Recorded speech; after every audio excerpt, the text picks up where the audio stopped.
A Harvard study tracked people over 60 for decades, and guess what? 93% of them admitted they kept making the same 9 mistakes. Mistakes that stole their peace, their time, even their relationships. And here's the worst part. Most never realized it until it was too late to fix. But what if you could see these traps coming from miles away? What if you had a 2,000-year-old blueprint to avoid them? That's exactly what Stoicism gives us. And today, we're diving deep into the 9 deadly mistakes most people make in their later years, and how the wisdom of Marcus Aurelius, Seneca, and Epictetus can save you from them. Picture this. Rome is burning. Barbarians are knocking at the gates. The emperor, Marcus Aurelius, is writing in his journal, not about war strategies or escape plans, but about how to stay calm, wise, and focused in chaos. While his empire crumbled, he wrote words that would outlast marble monuments. You have power over your mind, not outside events. Realize this, and you will find strength. Fast forward 2,000 years. And that same advice is saving people from retirement regrets, family conflicts, and the panic of wasted time. Now let's talk about those 9 mistakes. These aren't just small oops moments. They're the kind that haunt people on their deathbeds. The kind that make someone whisper, "If only I'd known." And mistake number 1? It's so common, you've probably already made it. Mistake number 1, waiting for someday. John saved every penny for his dream trip to Italy. "I'll go when I retire," he told himself for decades. The day finally came. His knees could barely handle stairs, let alone Roman cobblestones. His doctor's words crushed him. "You should have gone 20 years ago." Seneca saw this coming 2,000 years ago. You act like mortals in all you fear, immortals in all you desire. We treat time like an infinite resource while fearing to use it. Meet Sarah. She put off launching her bakery until everything was perfect. At 52, a car accident left her hands too shaky to knead dough. Her recipe book still sits untouched. Here's what the Stoics know about our someday delusion. Your brain lies to you. Neuroscience shows we see our future selves as strangers. That's why you'll scroll mindlessly today while swearing you'll start tomorrow. Marcus Aurelius battled this. Stop letting your future self down like a neglectful parent. The enough myth. You're waiting until you have enough money. The kids are old enough. You feel ready enough. Epictetus would laugh. You think readiness comes before action. It's the other way around. The 5-year funeral test. Ask yourself, if I died in 5 years, what would devastate me to have left undone? Not 50 years, 5. That urgency is your compass. Stoic prescription this week. Do one tiny version of your someday dream book, that beginner's pottery class, instead of waiting to get good. Call that estranged sibling today, not when the time is right. As Seneca warned, life is long enough if you stop wasting it. John's knees won't heal, Sarah's hands won't steady, but your next move, that's still yours to make. Mistake number 2, letting fear make your decisions. How many times have you told yourself, "I'll do it when I'm more ready"? What if people laugh at me? I'm too old to start now. Here's the painful truth. Every time you listen to that fear, a part of your future dies. Epictetus, who was born as a slave, gave us this weapon. First say to yourself what you would be, then do what you have to do. But we don't do this. Instead, we watch others live the life we want. We make excuses instead of progress. We choose comfortable slavery over difficult freedom.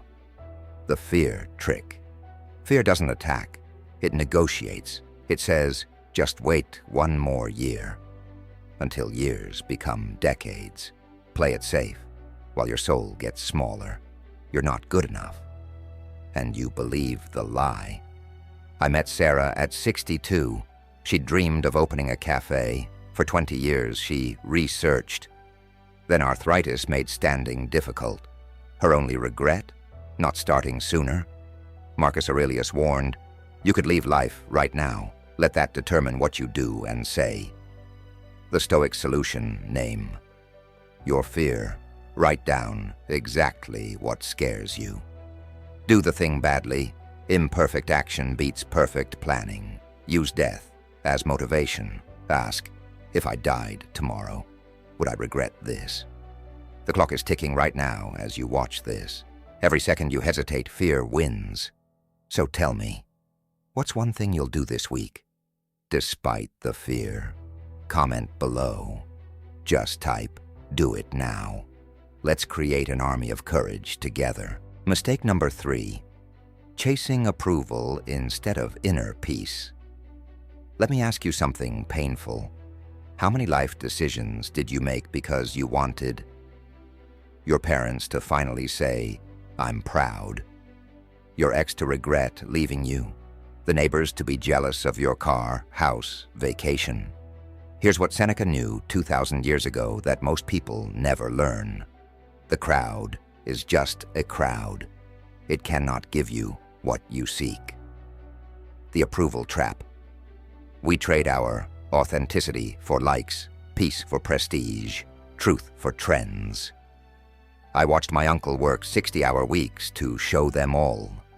At his funeral, those them people didn't even come, just his tired widow and regretful children. Marcus Aurelius wrote in private, it never ceases to amaze me. We love ourselves more than others, but care more about their opinion than our own. The Stoic way out, the funeral test.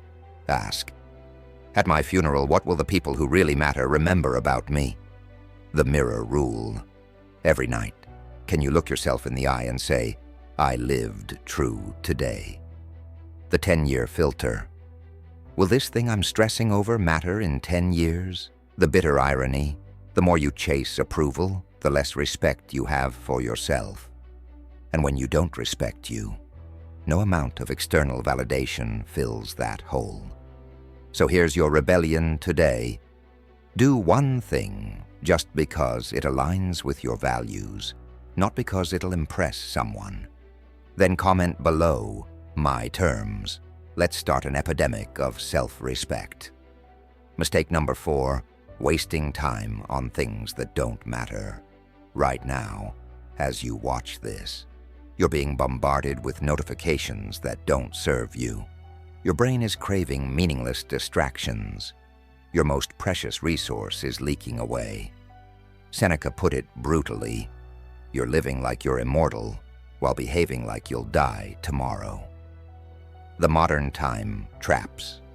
We trade our limited life minutes for arguing with strangers online, watching other people live interesting lives, consuming content that leaves us emptier than before. My college roommate spent 4 hours daily on social media. At our 10-year reunion, he admitted, I can name every viral trend since 2015, but can't tell you what I actually want from life. Marcus Aurelius warned himself, stop letting the news and small talk determine what matters to you. The Stoic time audit, the deathbed test. Will this activity matter when you're taking your last breath? The 1% rule. Does this contribute to the top 1% of what makes your life meaningful? The distraction tax. Before clicking, just swiping, ask, is this worth a piece of my life? Here's the terrifying math. If you're 40 now and live to 80, you have just 480 Saturdays left. Every meaningless hour you waste today is stolen from your future self. Your challenge, delete one time-wasting app today, not tomorrow, today, then comment, time reclaimed. Let's start a revolution against stolen time. Mistake number 5, confusing busyness with purpose. Tell me if this sounds familiar. Your calendar is packed, but your soul feels empty. You're constantly productive, yet nothing truly grows. You're exhausted every night, but can't point to why Marcus Aurelius saw this coming. You're a soul carrying a corpse, worrying about what others think of your corpse. The busyness deception. We use activity as anesthesia to avoid, asking if we're on the right path, facing uncomfortable truths about our choices, doing the actual work that scares us. A CEO client once bragged to me about his 80-hour work weeks until his daughter drew a family portrait with his face as a smartphone. Seneca's warning cuts deep. Being busy is a form of laziness, lazy thinking about your real priorities. The Stoic clarity method. The tombstone test. What 3 words do you want actually carved on yours? The empty shelf rule. If all your achievements disappeared, what would still matter? The 5 p.m. question. At day's end, did I build or just maintain today? Here's the truth no productivity guru will tell you. Motion isn't progress. A hamster running in its wheel burns energy and goes nowhere. Your rebellion starts today. Cancel one busy task that doesn't align with your tombstone words. Then comment, real work. Let's expose the busyness scam together. Mistake number 6, ignoring your body's wisdom. Your body has been whispering warnings for years. That lower back pain when you sit too long, the headaches after screen marathons, the gut feeling that something's off. And you've been treating your body like a rental car you abuse, a stubborn employee you push harder, an annoying alarm you keep silencing. Marcus Aurelius, who ruled an empire in constant pain, wrote, "Your mind will take the shape of what you frequently think about, just as your body takes the shape of what you repeatedly do." The great betrayal. We spend more time maintaining our phones, weekly updates, cars, regular servicing, even houseplants, careful watering, than our one irreplaceable body. My hardest lesson came at 35, after years of powering through exhaustion. My immune system finally said enough and shut down for 3 months. Epictetus, who walked with a limp his whole life, warned, "You say, I'll take care of myself tomorrow, but tomorrow is made from today's neglect." The Stoic body protocol. The pain translator. That ache isn't random. It's your body's final warning before breakdown. The 5% rule. Invest just 5% of your day, 1.2 hours, in maintenance. 30-minute movement, 30-minute proper food, 20-minute stillness. The deathbed visualization. Imagine your future self whispering, "I wish I'd listened sooner." Here's the brutal math no one wants to face. Your current health habits are already writing your 70-year-old self's suffering. Your move today, right now, stand up, stretch, take 3 deep breaths. Then comment, "Listening now. Let's start a movement of bodily respect." Mistake the number 7, carrying other people's baggage. How much of what weighs you down isn't even yours? Your brother's financial mess you keep fixing, your friend's endless dramas you compulsively absorb, society's expectations you never chose but keep dragging. Epictetus, born a slave, gave us this liberating truth. If someone handed you their dirty laundry, would you wear it? Then why wear their problems? The emotional luggage claim. We confuse responsibility for our choices with burden for others' choices. For years, I played family therapist for relatives who kept making the same mistakes. The breakthrough came when my Stoic teacher asked, Are you helping them grow, or just helping them stay comfortable in their dysfunction? Marcus Aurelius warned, when you scatter your attention, you lose the power to focus on what's truly yours to fix. The Stoic load limit. The ownership test. Ask, did I create this problem? Can I actually solve it? Is solving it my highest duty? The bridge rule. You can offer wisdom once, but don't become the bridge people cross to avoid their consequences. The energy accounting. Every emotional pound you carry for others is stolen from your own journey. Here's the uncomfortable truth. Most helping is ego in disguise. We like feeling needed more than we like seeing people grow. Your liberation starts today. Put down one burden that never belonged to you. Then comment, traveling lighter. Let's start a movement of emotional sovereignty. Mistake the number 8, the illusion of control. How many sleepless nights have you spent trying to force your children's perfect future, obsessing over every market fluctuation, planning decades ahead like life follows scripts? Here's what Marcus Aurelius realized while ruling an empire. You have power over your mind, not outside events. Realize this, and you will find strength. The control paradox. We exhaust ourselves trying to control other people's choices, global events, unpredictable outcomes, while neglecting the one thing we can truly command, our responses. After meticulously planning my perfect career path for 5 years, a pandemic erased it all in 5 days. My Stoic teacher simply asked, "Did you enjoy those years you spent worrying about the unworryable?" Epictetus, who could be sold as property any day, taught, "Make the best use of what is in your power, and take the rest as it happens." The Stoic surrender practice. The circle test. Draw, inner circle, what you control, your efforts, attitudes, values. Outer circle, what you don't, outcomes, others, events. The 10-minute rule. When anxious, ask, is this in my control?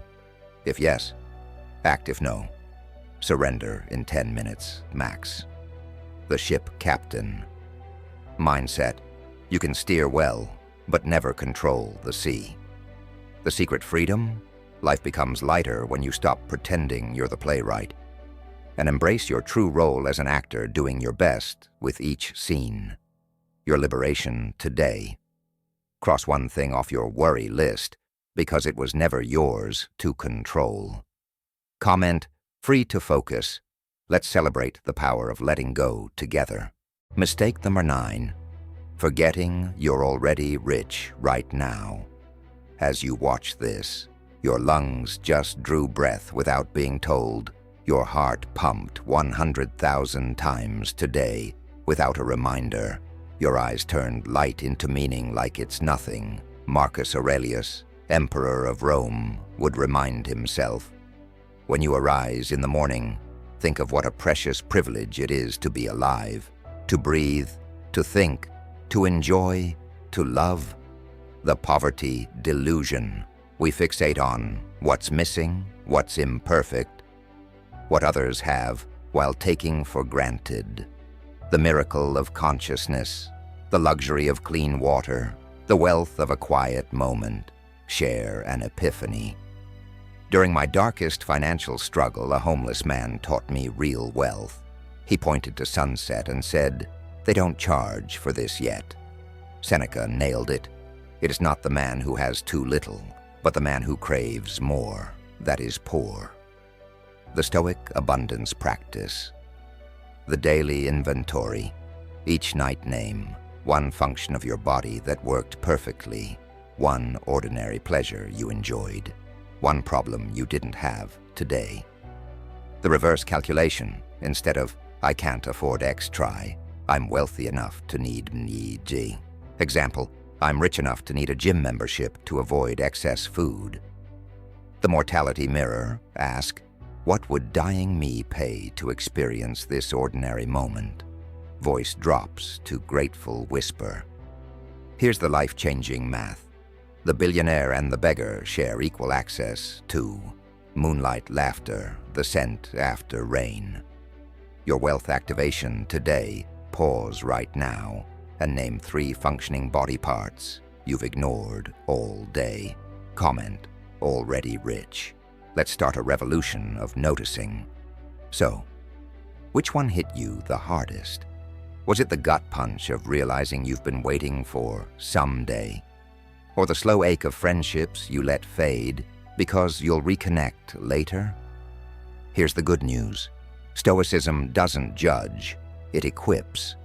Marcus Aurelius wrote in his private journal, "The best revenge is to be unlike him who performed the injustice." For us, the best redemption is to act unlike the person who'd make these mistakes. So do this now. Comment below with the mistake that stung the most. Maybe it's number 4 about pride, or number 7 about wasting time on petty arguments. I'll reply to you with a Stoic quote tailored to your struggle. Because here's the truth. Regret is just wisdom that came too late. But today, you're right on time. Music swells slightly. Wait till, before you go, let me tell you how Marcus Aurelius turned his biggest regret into his greatest strength. He once wrote about how he wasted years being angry at people who betrayed him, until he realized the more we deny our pain, the longer it owns us. So he did something radical. He thanked them, not because they deserved it, but because he deserved peace. That's the Stoic secret. Your later years aren't about erasing mistakes. They're about alchemizing them into armor. So tell me in the comments, what's the one lesson from today you refuse to ignore? And if you've ever saved a video to watch later, hit like now, because this is your someday. Look, we've covered a lot today. 9 mistakes, 9 silent thieves of peace in your later years. But here's the thing, knowing them isn't enough. The ball's in your court now. Will you let fear keep shrinking your world? Or will you stand up today and say, not me, I won't end up another what-if story? Marcus Aurelius wrote one line that cuts deeper the older you get. It's not death that a man should fear, but never beginning to live. And that's the real danger, ain't it? Those later years' mistakes, waiting, fearing, regretting, they don't announce themselves. They creep in while you're busy saying, next year. Lean in, quieter. So here's my challenge for you. Pick one thing you've put off. Just one. Maybe it's calling that old friend. Maybe it's finally writing that book. Or heck, maybe it's just letting go of a grudge that's weighing you down. Firm, but warm. Do it this week, not someday, not when things calm down. This week, because time, it doesn't care about your plans. And hey, if this hit home, tell me in the comments. What's the one thing you're committing to? Let's hold each other accountable, almost whispering. Seneca said it best. Life's long enough if you know how to use it. So, use it